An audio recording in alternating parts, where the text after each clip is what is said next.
challenging again. You've been watching and listening to Dan Thomas too much. It's hard not to. Are they going to have a challenge? Yes, I think they'll challenge. With the signings, including Timber, they've made themselves better and stronger, depth-wise. So there's no reason why they can't challenge again.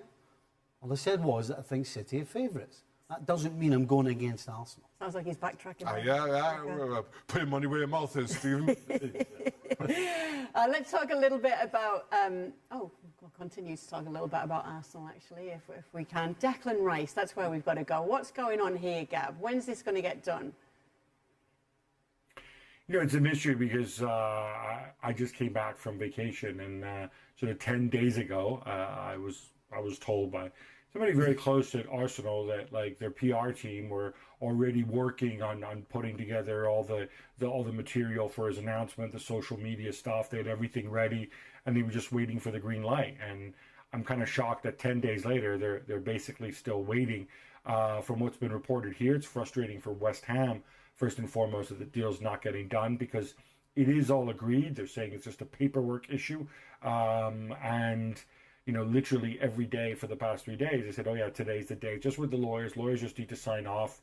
I don't know. I wonder if they're waiting until Sunday so that they can upstage that guy in Miami. Maybe that's the idea. I don't know.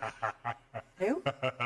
Who would that be? A rice mojito? I don't know. Something supposedly. We want to talk a little bit about the situation at Liverpool right now. Moises Caicedo reported to be linked with them, especially because we were talking yesterday about the possibility of Jordan Henderson and Fabinho going to Saudi Arabia.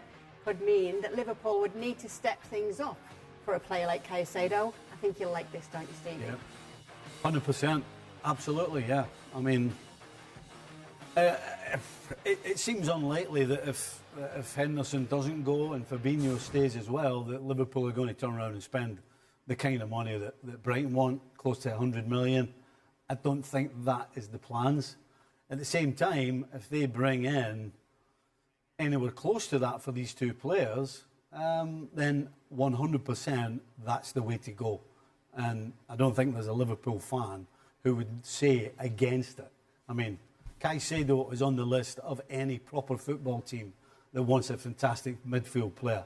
So if he goes to Liverpool, they'd be absolutely delighted.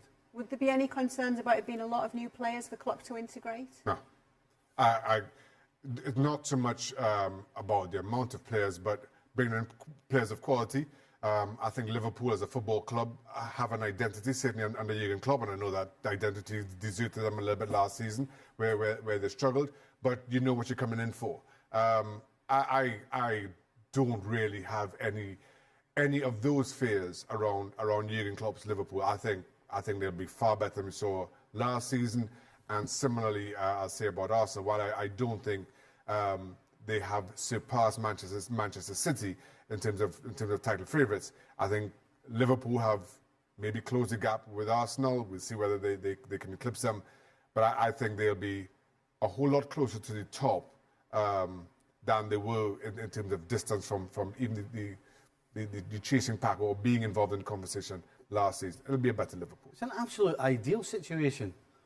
McAllister and Caicedo, who were part of one of the best midfields in world football, playing together. Do you think they're not going to know each other? So, yeah, absolutely. It's a complete and utter no-brainer. Gab?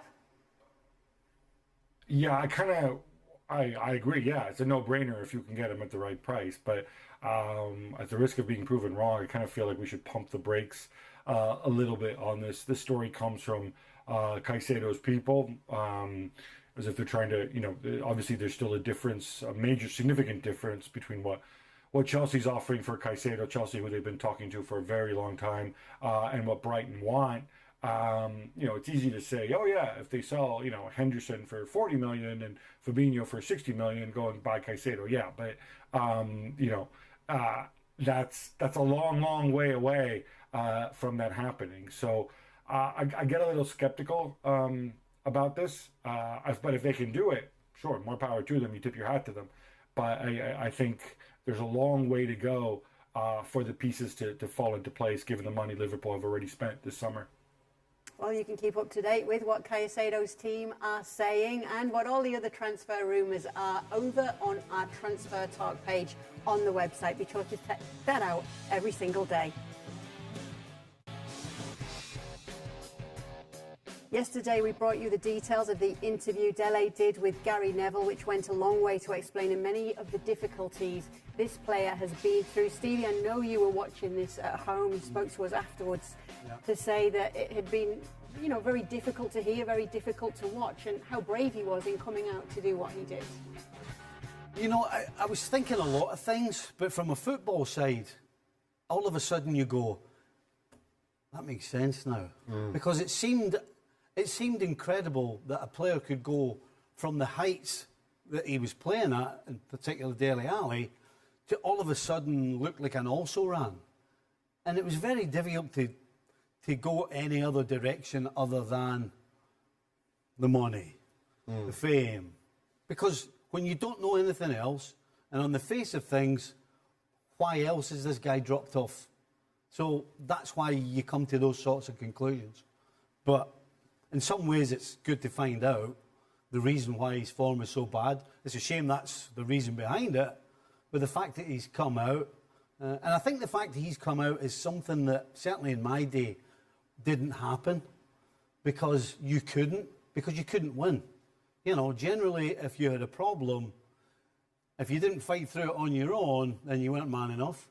And if you did come out and say something about how you were feeling, then people would say, oh, you're looking for attention. So in my day, the Dele Alli situation wouldn't have happened, and 100% was the wrong thing. But as you said, for him to come out and tell everybody, because that can't be easy. So, yeah, it's great that we've reached the situation where a high-profile player like Dele Alli can come out and be honest and open. And again, I heard Shaka yesterday, one of the biggest things is the young people, but also young players who may be going through stuff will hopefully now not be quite as scared to air their problems. Gab, how does the future look for Dele now when it comes to his playing career? I mean, I think in all honesty, and I echo what Stevie said, in all honesty, this is obviously somebody who needs help, and he went public with it. His club, he praised Everton for the support that they gave him. I think the single most important thing is to get Dele Alli, the individual, the human being, back in a situation where he can cope with day-to-day life. And I think the football part comes second. I wouldn't even want to, put that pressure on him. If football is going to be a part of his life, a part of his daily routine, if he can make it work, great. But I think just as a person, this is a young man who's made money, and I think those around him, if they care about him, they should just focus on him getting better. And then if he can still play football, great. That's a bonus. But first and foremost, clearly, he needs to get the help that he obviously needs, and the support that he needs, and which certainly when he was younger wasn't there.